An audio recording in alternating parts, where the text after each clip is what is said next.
નમસ્તે ફ્રેન્ડ્સ, આપણે જોઈએ તો આ છે કેસુડાના ફૂલ.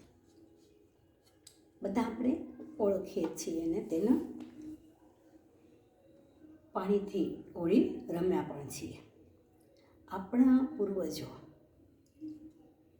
આપણા વૈદરાજો, આપણું આયુર્વેદ આ કેસુડાના જે ગુણો છે, મેડિસિનલ પ્રોપર્ટી છે, તેના વિશે સવિસ્તાર સમજાવે છે. આજે જોઈએ કે આ કેસુડા ઉનાળામાં વગડામાં ખીલતું એક સુંદર ફૂલ છે, જે તેના અંદરના કલરને હિસાબે એકદમ સુંદર લાગે છે. અને એક તાપ તપતો હોય આકાશમાં ત્યારે આ કેસરી કલરના ફૂલ જે ખીલ્યા હોય તેનું રિફ્લેક્શન થાય અને જે તેને ફાયર ઓફ ધ ફોરેસ્ટ તરીકે ઓળખાવે છે. તેનો એ રીતનો દેખાવ થાય છે એટલે એ નામ પાડ્યું છે. એ જ રીતે એને અંગ્રેજીમાં બ્યુટિયા મોનકદેમા કહે છે, તો સંસ્કૃતમાં પલાશ કહે છે. એ જ રીતે એને ટેસુ, કેસુડો, ઘણા નામ છે.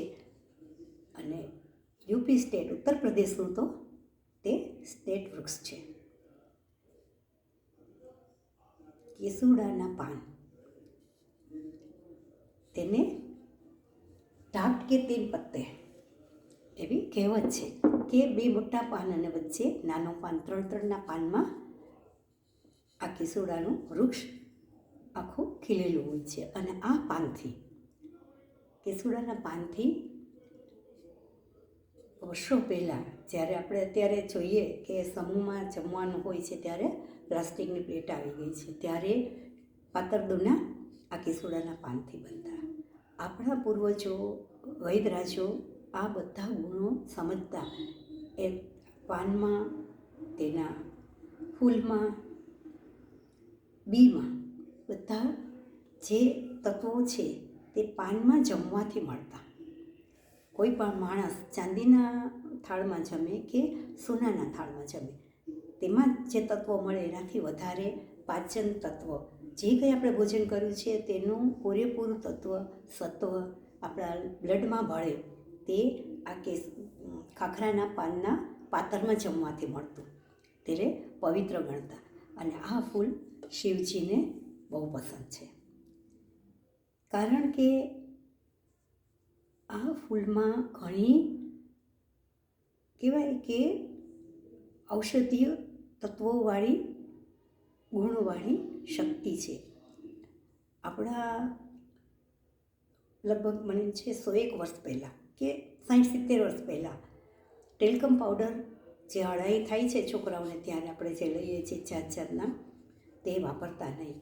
આનો પાવડર કરી આના પાણીથી નવડાવતા.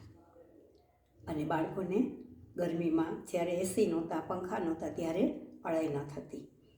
આ કુદરતી બધા તત્વોને જાણનારા આપણા પૂર્વજો હતા. આયુર્વેદ આપણને આ બધું સમજાવે છે. ફૂલ, પાન, ફળ, બી બધું ઉપયોગમાં આવે. આપણે રેસ્પિરેટરી સિસ્ટમ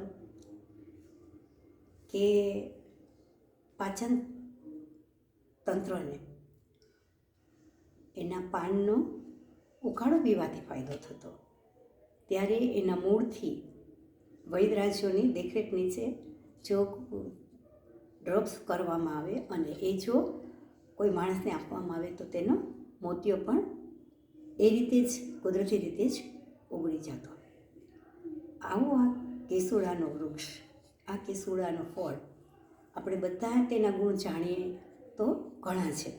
આજે તો આપણે ફક્ત જોવાનું છે કે આ થોડાક ફૂલ લઈ અને તેને સાફ કરીએ, ફક્ત તેની પાંખડી લેવાની છે, આ નથી લેવાનું. આપણે આ એટલે આવી રીતે પાંખડીને સાફ કરીને જો પલાળી દઈએ આપણે 5 થી 6 કલાક નોર્મલ પાણીમાં, તો આ પાનમાંથી જે કલર આવે છે પાણીમાં આવી જાય છે અને પાણી એકદમ ગોલ્ડન કલરનું બની જાય છે. દેખીતા જ મીઠું લાગે એવું છે, સ્વાદમાં મીઠું નથી. ત્યારે આ પાણીને આપ સાકર સાથે મેળવી તેમાં લીંબુ નાખીને અથવા તો સાકર અને વરિયાળી નાખીને ગરમીના દિવસોમાં પીવામાં આવે તો પેટની ગરમી, આંતરની ગરમી, જે એસિડ છે તે ડાયલ્યુટ થાય છે. સાથે સાથે બાળકોને જીવાત છે પેટમાં તો તે મટી જાય છે. ફક્ત 4 થી 5 દિવસ